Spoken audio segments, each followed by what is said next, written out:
پھر اس کے بعد جو مین چیز وہ کھل کے انہوں نے بات کی، جس کے ابھی تک ان کے اوپر جو بات بھی ہو رہی ہے اور عمران خان کو غدار بھی قرار دیا گیا ہے،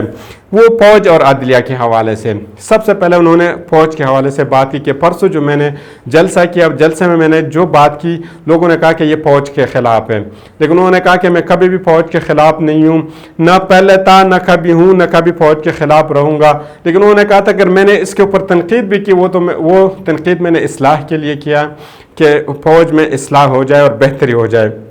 اب جب فوج کی انہوں نے بات کی، اس کے ساتھ انہوں نے میرٹ پہ بات کی کہ میرٹ دنیا میں ہر جگہ پہ میرٹ چلتا ہے، اگر آپ میرٹ پہ فیصلے کرتے ہیں تو میرٹ کے اوپر آپ اوپر جاتے ہیں۔ اس کے ایگزامپل انہوں نے ایک فیکٹری کی دی کہ اگر فیکٹری کے اوپر آپ میرٹ پہ کوئی بندہ رکھتے تو فیکٹری اوپر جاتی ہے، اگر میرٹ پہ بندہ نہ ہو، کرپشن پہ یا ریفرنسز پہ آپ نے بندہ لایا تو نیچے بیٹھ جاتے ہیں۔ پھر اسی کے ساتھ انہوں نے کرکٹ ٹیم کی بھی بات کی، اگر کرکٹ ٹیم میں میرٹ پہ بندہ آ جاتا ہے، کیپٹن میرٹ پہ بن جاتے ہیں تو وہ کرکٹ ٹیم جو ہے دنیا میں ترقی کر جاتی ہے۔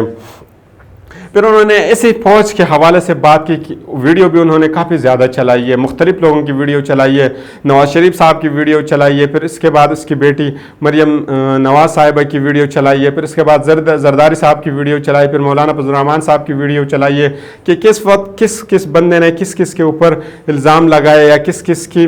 عزت کے اوپر بات کی کہ فلانا جرنیل نے یہ کیا، اس نے وہ کیا، وہ سارے باتیں انہوں نے لوگوں کو چلایا اور بتایا بھی ہے کہ آپ دیکھ لیں میں فوج کے خلاف ہوں یا یہ لوگ خلاف ہے۔ انہوں نے ساتھ یہ بھی گلا کیا کہ جب یہ لوگ اس وقت بات کرتے تھے تو اس وقت ان کے اوپر کوئی بھی انگلی نہیں اٹھاتا تھا، لیکن میرے اوپر لوگ انگلیاں اٹھاتے کہ آپ فوج کے خلاف ہیں۔ پھر اس کے بعد انہوں نے ڈان لیکس کی بھی بات کی کہ ڈان لیکس میں کیا کچھ ہوا۔ نواز شریف نے کہا کہ نریندر مودی کو کہ نریندر مودی صاحب میں آپ سے ملنا چاہتا ہوں لیکن میرے فوج جو ہے مجھے آپ سے ملنے نہیں دے رہے۔ پھر اسی کے ساتھ انہوں نے یہ بھی کہا تھا کہ کتاب کا حوالہ دیا کہ اس کتاب میں لکھا ہے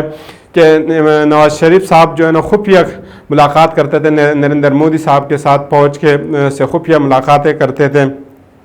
پھر اس کے بعد انہوں نے میرٹ سلیکشن پہ بات کی، پھر وہ الیکشن کمیشن کے اوپر آئے کہ الیکشن کمیشن چاہتے ہیں کہ مجھے نااہل قرار دیا جائے یا مجھے کسی عدالت کے تھرو جو ہے یا ٹیکنیکل چیزوں کے تھرو جو مجھے باہر کر دیا جائے۔ فوج کے حوالے سے کہا کہ جس ملک کا فوج طاقتور ہو وہ ملک دنیا میں کبھی بھی شکست نہیں کھاتا۔ انہوں نے اگزامپل افغانستان کے دیے، سیریا کے اور باقی کافی ممالک کی اگزامپل دی کہ ان ممالک کے فوج کمزور تھے، اس وجہ سے باہر کے لوگوں نے ان کے اوپر حملہ کیا اور ان کے ملک کو نقصان پہنچایا۔ انہوں نے کہا ہماری فوج طاقتور ہے تو زندگی میں کبھی بھی کوئی بھی قوم ہمارے اوپر اٹیک نہیں کر سکتے، کیونکہ ان کو اندازہ بھی ہے، ان کو پتہ بھی ہے کہ ہماری فوج طاقتور ہے اور وہ ان کا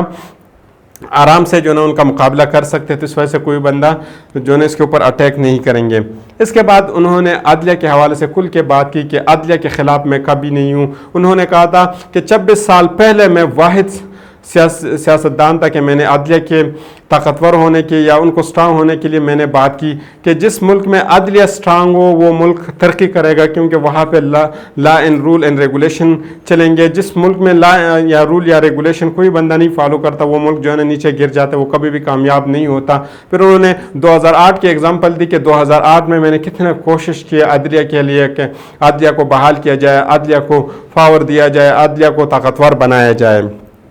پھر اس کے بعد عمران خان صاحب نے پشاور والوں کو دوبارہ مخاطب کیا کہ پشاور والوں، میں پہلے بھی آپ لوگوں کی طرف آیا تھا جب مجھے حکومت سے نکالا گیا تھا، اور اب دوبارہ میں آپ لوگوں کی طرف آیا ہوں۔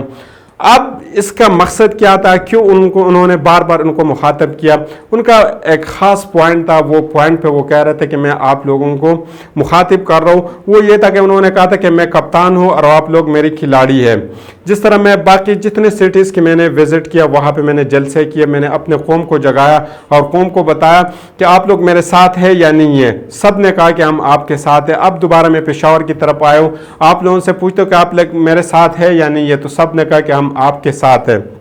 پھر انہوں نے کہا کہ میں آپ لوگوں کو کال دوں گا اسلام آباد کی، تو آیا آپ لوگ میرے ساتھ دیں گے یا نہیں؟ تو سب نے کہا کہ ہاں ہم آپ کے ساتھ دیں گے۔ پھر انہوں نے کھل کے ایک بات اس میں ایک اور کی کہ آیا کوئی کرپٹ بندہ جو انہوں نے کرپشن کے اوپر کھل کے بات کی کہ کرپشن جو ہے نا کتنے ملکوں کو نقصان پہنچاتے ہیں، جب آپ کرپٹ ہوتے ہیں تو آپ پورے ملک کو نقصان پہنچاتے ہیں۔ پھر اس کے بعد انہوں نے جو اہم بات کی، انہوں نے کہا کہ امریکہ ہم آپ کے ساتھ دوستی کرتے ہیں، ہم آپ کے ساتھ ہوتے ہیں، لیکن صرف امن میں ہم آپ لوگوں کے ساتھ ہوں گے۔ اگر امن کی آپ بات کرتے تو ہم ہر وقت آپ کے لیے تیار ہیں، اگر آپ لڑائی کے لیے بات کرتے تو کبھی بھی ہم آپ لوگوں کے ساتھ نہیں دیں گے، نہ کبھی ہم آپ لوگوں کے لڑائی میں حصہ لیں گے، نہ اپنے سرزمین کو کبھی آپ لوگوں کے لیے استعمال کریں گے کہ آپ ہمارے سرزمین کو استعمال کر کے دوسرے ملک کو نقصان پہنچائے۔ اس کے ساتھ انہوں نے ایک اور اہم بات کی کہ ہم انڈیا کے ساتھ بھی دوستی کرنے کے لیے تیار ہے، لیکن اس میں شرط یہ کی ہے کہ وہ کشمیر کو آزاد کر لے۔ اگر وہ کشمیر کو آزاد کرتے ہیں تو ہم آپ لوگوں کے ساتھ دوستی کرنے کے لیے بھی تیار ہے، کاروبار کرنے کے لیے بھی تیار ہے، سب چیزوں کے لیے آپ کے ساتھ تیار ہے۔